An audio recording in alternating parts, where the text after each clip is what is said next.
Tonight, we gather in this incredibly beautiful setting with a convergence of joys.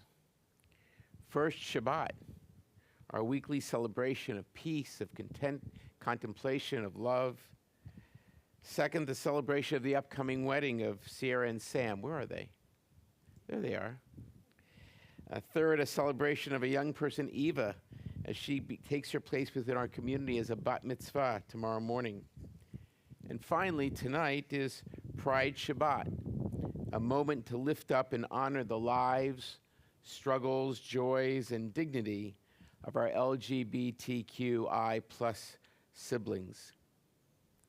You know, in a way, Shabbat is a radical act. In a world that demands constant production, endless striving, and often silence in the face of injustice, Shabbat tells us something different. Shabbat says stop, rest, reflect, rekindle, reconnect, recommit. So let us use this Shabbat to reconnect to ourselves and to our community, celebrating both life cycles and life identities. In doing so, we celebrate and we dedicate ourselves to the values that make our community, our Beit Am, our house of the people, of all people, holy. Just as I said a few weeks ago, it is important that we remember a truth about Judaism, specifically what it means to be treated as the other. What it means to have your dignity questioned, your safety compromised, your voice silenced, and to still celebrate and embrace all that life has to offer. That line, "You were strangers in the land of Egypt," is repeated in some fashion 36 times in Torah, double high. Why? Because when we remember what it was like to be marginalized, we are able with that memory to forge lives of empathy, of justice, and of courage for others. By becoming allies to those whose identities are challenged, just as we have been challenged and quite honestly still are, giving them empathy, fighting for their justice, bolstering their courage, we grant them an extra portion of life, a double high. A story.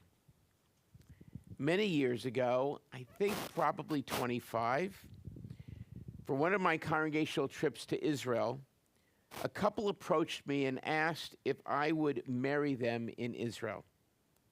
They loved the water, and they thought it would be incredibly romantic to stand under the chuppah facing the Mediterranean. Would I help them? Without hesitation, I said, of course, yes.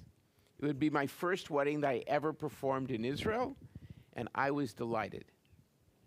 Our trip was filled with a mixture of children and adults, about 35 people in all. And it turned out we had many life cycle events to celebrate on that trip. 2 children were called to the Torah as B'nai Mitzvah along at the southern steps in the Temple Mount area. One couple renewed their wedding vows, their 40th wedding anniversary on the top of Masada. One couple got engaged on the roof of our hotel overlooking Jerusalem's old city. And my romantic couple planned to be married facing the Mediterranean. Well, we were in Tel Aviv. I knew of a lovely park with a view of the sea. And as I said, this was many years ago. We had a conversation with everyone on the trip, told them about the wedding, and we all planned to attend. We were all dressed in our finest Israeli chic dress-down summer clothes, which meant that for most of us, shorts and T-shirts. But the couple looked radiant, both choosing to wear white. We had a large talit and 4 poles that 4 trip members would hold. We arrived at the crowded park, found a lovely spot with that magical view of the Mediterranean, and we stood around the chuppah, physically surrounding the couple as they stood arm in arm, hand in hand, under the chuppah, very much in love. As we began, a small gaggle of curious onlookers gathered around. Now, Israelis are used to weddings in wedding halls, not in parks in the middle of the day. 2 Israeli couples, men and women in their early 30s about, came upon us, and I saw them out the corner of my eye. Our Israeli tour guide happened to be standing next to them. I noticed that they turned to him and asked what was going on, and he replied, chuppah, wedding. The 2 men were incredulous. They began gesturing. I kept seeing them gesturing, and they were speaking to the 2 women who were shushing them. Shh, shh. The men got louder. The women kept going shh, shh. And by now, everyone, including the couple under the chuppah, were looking in their direction. Thank goodness no one from the trip knew Hebrew very well. But it's clear what was going on. Finally, one of the women said to the 2 men in Hebrew, not too quietly, "If you want to go, go. But we are staying. This is Kedusha, holiness. Whether you agree or not, we believe this is holy. Either way, be quiet." The 2 men left in a huff. The 2 women moved into the circle and joined us. And with great joy, the couple exchanged rings. We read the ketubah, we recited the Shabbat brachot, and then each broke a glass. The 2 Israeli women were the first to shout, Mazel Tov. And then everyone else in the group did, as did the 24 other Israelis who had gathered out of curiosity. Now here's where it gets better. The couple kisses, and then from somewhere, 2 white plastic chairs appeared. Somebody, one of the Israelis, they had some chairs around. They came, and 4 burly Israeli men lifted the couple up, and someone with a violin who happened to have it started playing Hava Nagila, and everyone, some 60 people, danced the hora. Now, I can guarantee that for every Israeli there, and probably for most of the folks on our trip, that was the first gay wedding they had ever experienced. Over the course of some 3 millennia, the Jewish people have known exile, displacement, and persecution. We have known the pain of being scapegoated and erased. So it must be in our Jewish DNA, in our neshama, our soul, to stand with others who are being treated as strangers in their own land. I like to think that was why those 2 Israeli women and the Israelis who provided the chair and lifted the men up and played the violin and danced the hora did what they did. It was to stand with other children of the divine, created B'Tselem Elohim, in God's image. It is also why on this Shabbat that celebrates our LGBTQI family, and especially our trans and non-binary siblings, we have to call out against those who are targeting them with renewed fury.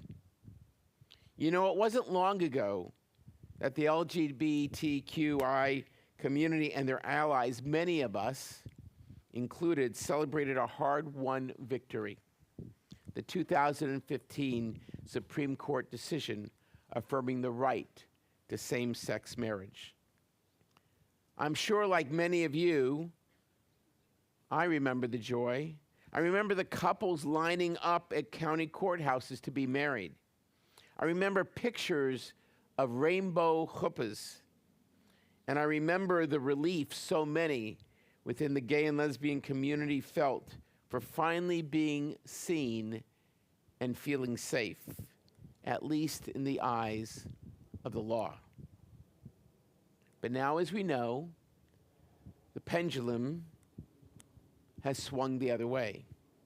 In state houses and school boards across the country, laws are being proposed and passed that seek to erase the identities and experiences of LGBTQI+ people, especially trans youth. They are being told they cannot speak their truth in the classroom, they cannot participate in sports, that they cannot access health care, and that their very being is a threat. This is not just political activity. This is cruelty. And Judaism calls us to something better. It means to stand with the vulnerable. It means to open our arms to the marginalized. It means to lift up the divine image in every human being, B'Tselem Elohim. Being an ally, being family, is not simply about tolerance or acceptance. It's about solidarity. It's about showing up, speaking up, creating space where people can live their truth fully and safely. As Pirkei Avot reminds us, in a place where there are no people, strive to be a person. The Hebrew word is ish, which means person, but it really means strive to be a mensch. In a time when some seek to erase our LGBTQI+ family, we must be their allies, the ones who see them, who name them, who celebrate them. Tonight, we celebrate the beauty and strength of that community. Just as we bless Sarah and Sam, just as we bless Eva, just as we bless Shabbat, we bless and honor each person's unique and precious identity. Beth Am has and will always commit ourselves to building a Jewish community where everyone belongs, not despite their identity, but because of it. As the Hora ended in Tel Aviv, and everyone was congratulating the couple, who at that time could not be married legally, but were now Jewishly married, the two Israeli women who had been off to my side came up to me and started talking. I got the backstory to their fight. They had told their boyfriends that they could go if they wanted, but they were staying. Their boyfriends were appalled that two men were getting married. What they said about them is not worth repeating. The women were delighted by what they saw. They inquired about Reform Judaism and asked about our trip.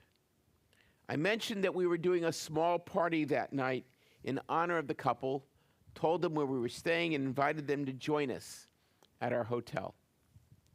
They indicated that they sadly needed to decline because of another obligation, but were touched by the invitation.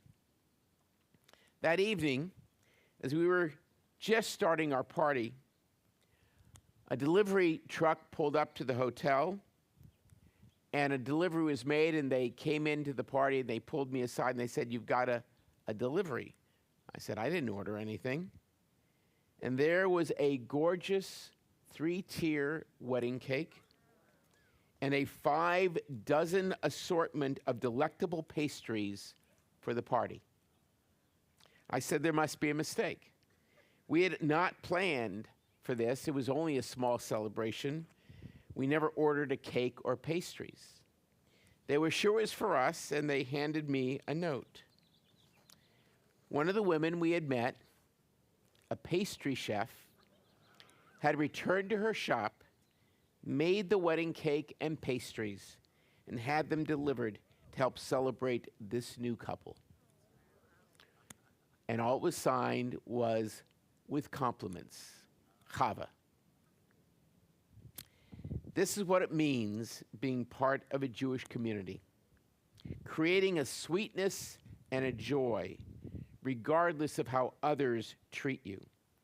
So tonight, on this Pride Shabbat, when we celebrate all that is good and sweet, we say especially to our LGBTQI plus family, we say to you, you are not alone. You are not other. You never will be. You are cherished. You are sacred. And you are home. May this Shabbat bring peace to all of us. May this Pride Shabbat awaken in all of us the actions we need to take. May we become, individually and together, prouder, louder, and more loving. And may we together build a world where no one is a stranger and where all are free to live, love, and thrive in the fullness of who they are. Shabbat Shalom. Are you doing